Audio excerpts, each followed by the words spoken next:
I knew it. I fucking knew it. It was a mistake to trust them niggas. What's up? It's your boy Cintron. Come back with another reaction video, and I kid you not, that's my real name. And man, this episode left me pissed for so many different reasons.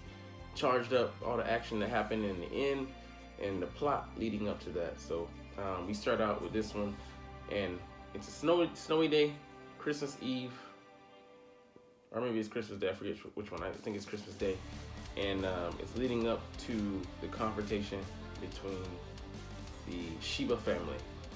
Hawkeye planning to meet up with Taiju and unalive him, put him off this earth permanently. Send him to go meet his Lord and Savior, Jesus Christ. So we start in the snow, and we see that Takemichi is meeting up with Chifuyu. Let me get a little backstory. Chifuyu had been a little wild child when he, I guess, maybe first joined Toman, and he just beat his asses out there in the snow. Just, I mean, well, maybe not in the snow, but around a meeting point. You know, some snotty nosed punks getting, all mouthy and shit. Like maybe disrespect him, disrespect Baji, disrespect somebody. But hands had to get thrown, and somebody had to get seen. So you're like, well, y'all can't see me. You're younger than the shut up. Blah, shut your stupid ass up, bitch. Can't say shit to me. I'm the hot shit around here, boy. Blah, blah, blah, blah. Start beating the ass. And then up pops Baji. He's like, man, what's going on here, man? I'll shut that shit down. And everybody bows. He stays standing because he got respect for Baji, but he probably sees him more along the lines as an equal. And he don't bow the head, so that head get put down. And Baji just started going in on this, wilding on him. And everybody's like, ooh, this is getting out of hand. It's getting kind of bad. Nobody finna say shit though, because that is Baji. So, he beat him up, and you tell him, why are you going around here causing problems? There's no, you're not allowed to start shit inside the gang, bro. Gang rules. And he's like, I don't respect him. It's like I respect you, Baji. You my, ace boom boom, and pause. Alright, that's what it said, but that's not what you heard, maybe. But they tied it. They think it's thieves. Tied it in the motherfucker. But he said, just okay. If you're gonna be like that, one rule: follow me, nigga. And then we see, he's gone now, man. Ain't nobody, for Chifuyu to follow. He's on his own now. Baji is out of the picture permanently. He ain't coming back. Ain't no revival trump card. But he does have his sash. He held on to it, a prized possession of his. He actually hands it over to Takemichi. He's like, wow, damn, he really respects the hell out of this dude. And that shows it all, the level of respect that he has for him. And he said, okay, I sincerely take this, and I'm gonna carry on, the legacy, carry the baton on. Baji he didn't trust Toman to Takemichi before he died, and Chifuyu also in turn before that tells Takemichi that I'm giving this to you because basically because I trust you, and you've earned my trust. Not to mean because I do trust, but I do trust you. And then they go off to meet Hama and Kisaki. So they go off to the spot, and they talk over the plan briefly and say that of course I'm gonna hold off. We three are gonna hold off. Not Chifuyu, Taiju, Chifuyu, Hama, and Kisaki are. And I'm like, I'll say I don't want to be drugged because yeah. But then Takemichi got to go in and handle your business with Hawkeye. Calm him down, talk to him. Kidnap him, put a blindfold over his eyes. Whatever you got to do to get this nigga to quit this mission of trying to off his Niku Dumpling, his dumpling brother, for good. So we set off on our individual missions. But before that, Yuzuha, the big sister of what's his name, Hawkeye, and the little sister of Taiju, gets a phone call. I'm like, who the fuck is this calling her? You've reached no. She picks up, but we just don't get to see or hear any of that because it skips to the next scene. I'm like, who the hell calling, bro? So okay, we go off into the church, and we get to see Takemichi using the power of his talking Sharingan This is the reincarnation of Naruto, at least in this world, because he can talk no jutsu, no anybody off the ledge and get them to do what he wants to do by, you know, no dojutsu, no eye magic, eye Sharingan powers. He ain't got the powers, but he do got the powers, if you feel what I'm saying. So he talks to him, and he's just like, you know, Hawkeye's telling him, you don't understand me, bro. You don't know what the fuck is going on. But Takemichi does, though. He's been, you know, if you could understand where he was coming from, he's traveled a long ways to try to save this fucking future, to save yours on some John Connor type shit. And he, you know, he slowly but surely gets to him. He's telling him that I broke up with Hina to be here, bro. To protect her, I would give up anything. I'm like, yeah, man, you really did. And I'm like, why is that the thing to get to Hawkeye? But man, I guess he knew how serious that Takemichi was about Hina, so he's taking it back a little bit.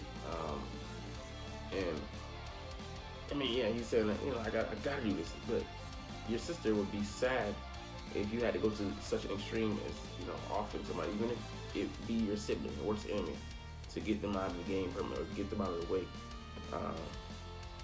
Everything that would trouble her, and she wouldn't be able to live with the person that you become, basically. And we get that thought interrupted, but you know, it's a good question. But I'm like, here's a question I did have. Did Kisaki figure out anything from Shikuyu saying to Takemichi that their futures would change from this? So I'm like, you know, he's always I feel like just been in a loop. How does he know shit? And why does he just pop up and he just ruins plans and all that stuff? But we find out it's a fucking betrayal, because you see Chifuyu tied up. He got some marks on his face. Hama got some marks on his face. This dude is a living zombie. Chifuyu is now on his level. He's at the Draken level. Of scrapping and fighting. He's tough. If anything, he's tough. And he wasn't just gonna tank those hits anyway. You know, even if Chifuyu could beat him, he's just a zombie. He's gonna revive himself. Keep trudging forward. Kisaki and Hama betrayed us, man. I'm like, fuck! I fucking knew it, man. Them niggas won't be trusted. And there's nothing we can do about it. So, I mean, like, basically by not being able to go to the top brass, and nobody knows about this, it's basically happening in secret, and there's nobody to come to the rescue. So I'm like, is there somebody gonna come? I don't know.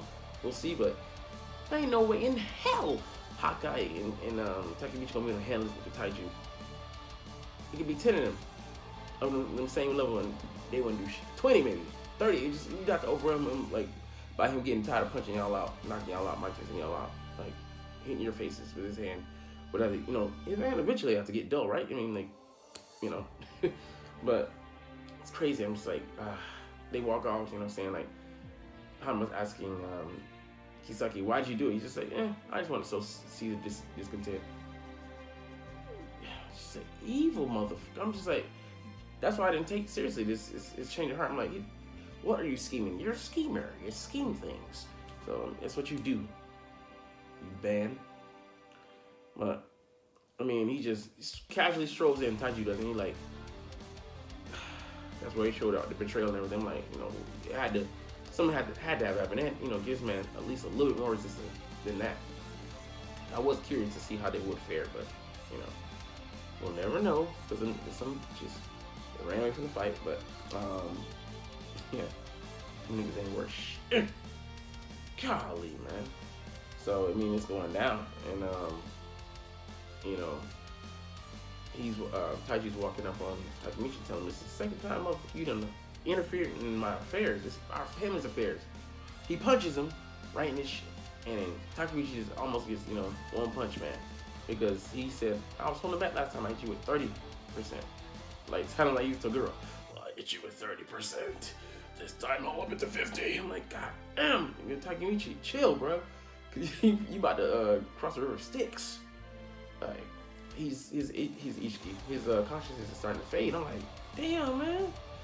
Like, brother, he hit you hard with a one-hitter quitter, and he told you that he only hit you with 50%. He said, "I'll honor you with 50%." In the words of Toguro. I'm like, man, that was already hard enough. And you know, Hawkeye said, Takemichi, I'll kill you. Didn't really means it, Taiju does. So I'm like, you ain't nobody coming to say what's gonna happen, bro. So, you know, he's goading his brother, telling him, I got my back turned. Now's the perfect opportunity to sink the knife in. but he's a bit of a coward. I mean, like, as far as, you know, his brother comes, and it's just tough for him to stand up. So he's telling him all the atrocities inflicted on him, you know, again, beat for just looking at him wrong, beat, you know, until he's coughing up blood for, you know, waking up later than him, like, just asinine booch. Don't care about nobody but himself. A master. I mean, he's a sadist. Gets off on inflicting pain on people, especially those close to him. And we see somebody come from behind and actually get the knife in. It's his little sister, Hakai's big sister, Yuzuha. You're like, bruh. I mean, she twists the knife in, like, damn, got him. Like, oh man, this is looking like Baji 2.0. I should say Baji all over again. Cause that knife is definitely in there. But you know, he knocks her off, punches her. I'm like, man, he's just relentless. He ain't showing mercy to nobody. He's pissed off though.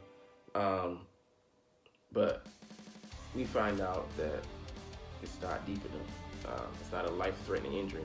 All because Takemichi saved his nigga. I'm like, I mean, you're like torn. You're truly torn because you're like, I want him to die, but then I don't want him to die because I don't want to go down that future path. But then they don't kill this.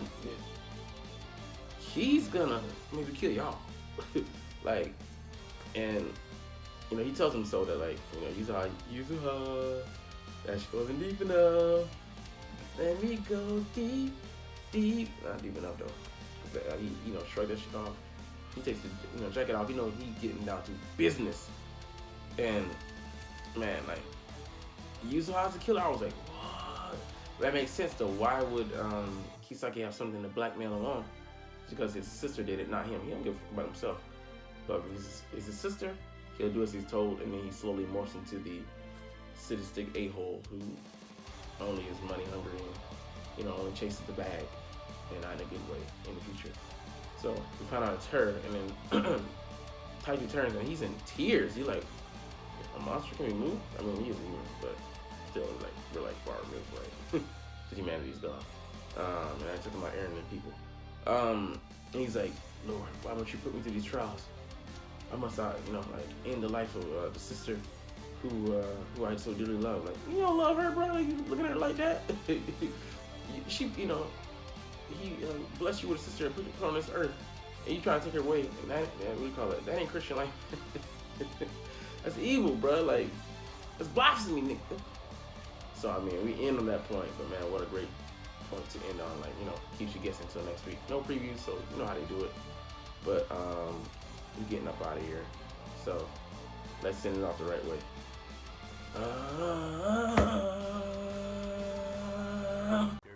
Like, comment, share, subscribe if you want. Thanks for watching. Check me out at Cintron Anime, Cintron Life, or Cintron Laughs, or other social media.